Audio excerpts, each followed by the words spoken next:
My name's Ed Snowden. I'm 29 years old. I work for Booz Allen Hamilton as an infrastructure analyst for NSA in Hawaii. What are some of the positions that you held previously within the intelligence community? I've been a systems engineer, systems administrator, senior advisor for the Central Intelligence Agency, solutions consultant, and a telecommunications information systems officer. One of the things people are going to be most interested in trying to understand who you are and what you're thinking is there came some point in time when you crossed this line of thinking about being a whistleblower to making the choice to actually become a whistleblower. Walk people through that decision-making process. When you're in positions of privileged access, like a systems administrator for these sort of intelligence community agencies, you're exposed to a lot more information on a broader scale than the average employee.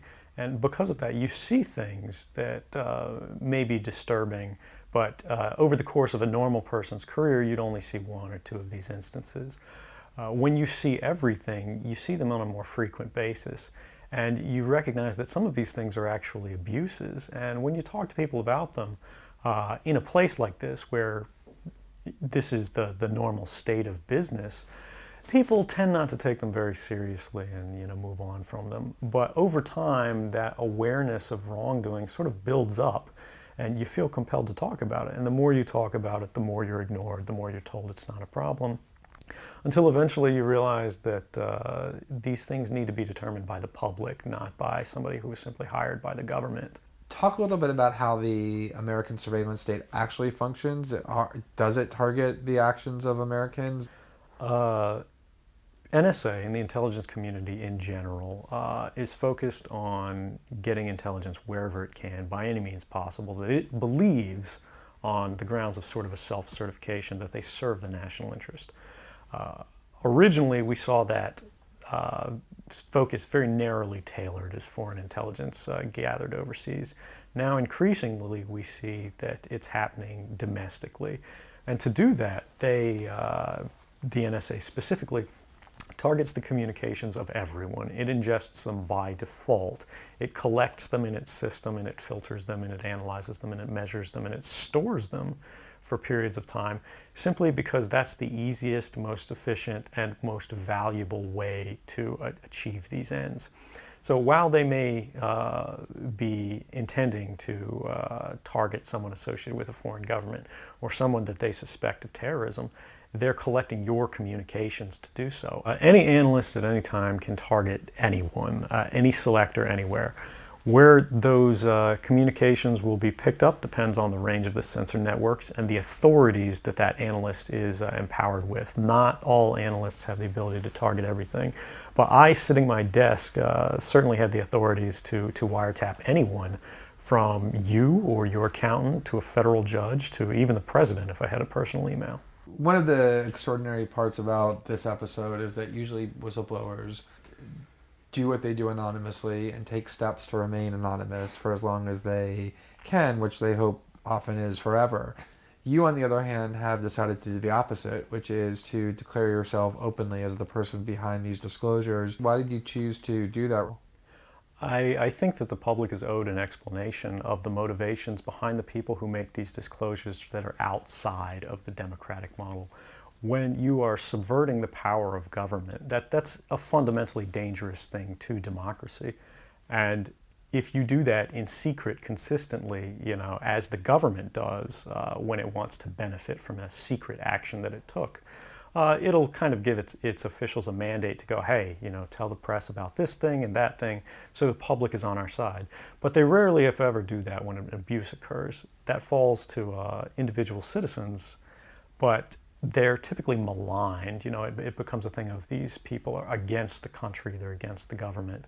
But I'm not. I'm no different from anybody else. I don't have special skills.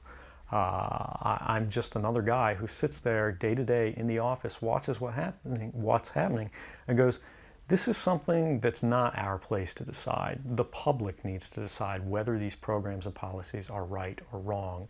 And I'm willing to go on the record to defend the authenticity of them and say, I didn't change these. I didn't modify the story. This is the truth. This is what's happening. You should decide whether we need to be doing this. Have you given thought to what it is that the U.S. government's response to your conduct is, in terms of what they might say about you, how they might try to depict you, what they might try to do to you? Yeah, I could be, rendered by the CIA. I could have people come after me, or any of their third-party partners. They work closely with a number of other nations. Or they could pay off the triads, or any of their agents or assets. We've got a CIA station just up the road in the consulate here in Hong Kong, and I'm sure they're going to be very busy for the next week. And that's a fear I'll live under for the rest of my life, however long that happens to be. You can't come forward against the world's most powerful intelligence agencies and be completely free from risk, because they're such powerful adversaries that no one can meaningfully oppose them. If they want to get you, they'll get you in time. But at the same time, you have to make a determination about what it is that's important to you. And if living unfreely but comfortably is something you're willing to accept, and I think many of us are, it's the human nature. You can get up every day, you can go to work, you can collect your large paycheck for relatively little work against the public interest, and go to sleep at night after watching your shows. But if you realize that that's the world that you helped create, and it's going to get worse with the next generation and the next generation who extend the capabilities of this sort of architecture of oppression, you realize that you might be willing to accept any risk. And it doesn't matter what the outcome is, so long as the public gets to make their own decisions about how that's applied. Why should people care about surveillance? Because even if you're not doing anything wrong, you're being watched and recorded. And the storage capability of these systems increases every year consistently by orders of magnitude, to where it's getting to the point you don't have to have done anything wrong. You simply have to eventually fall under suspicion from somebody, even by a wrong call. And then they can use the system to go back in time and scrutinize every decision you've ever made, every friend you've ever discussed something with, and attack you on that basis to sort of derive suspicion from an innocent life and paint anyone in the context of a wrongdoer. We are currently sitting in a room in Hong Kong, which is where we are because you've traveled here. Talk a little bit about why it is that you came here, and specifically there are going to be people who will speculate that what you really intend to do is to defect to the country that many see as the number one rival of the United States, which is China, and that what you're really doing is essentially seeking to aid an enemy of the United States with which you intend to seek asylum. Can you talk a little bit about that? Sure. So there's a couple assertions in those arguments that are sort of embedded in the questioning of the choice of Hong Kong. The first is that China is an enemy of the United States. It's not. I mean, there are conflicts between the United States government and the Chinese PRC government, but the peoples inherently, we don't care. We trade with each other freely. We're not at war. We're not in armed conflict, and we're not trying to be. We're the largest trading partners out there for each other. Additionally, Hong Kong has a strong tradition of free speech. People think, oh, China, great firewall. Mainland China does have significant restrictions on free speech, but the people of Hong Kong have a long tradition of protesting in the streets, of making their views known. The internet is not filtered here, no more so than any other Western government. And I believe that the Hong Kong government is actually independent in relation to a lot of other leading Western governments. If your motive had been to harm the United States and help its enemies, or if your motive had been personal material gain, were there things that you could have done with these documents to advance those goals that you didn't end up doing?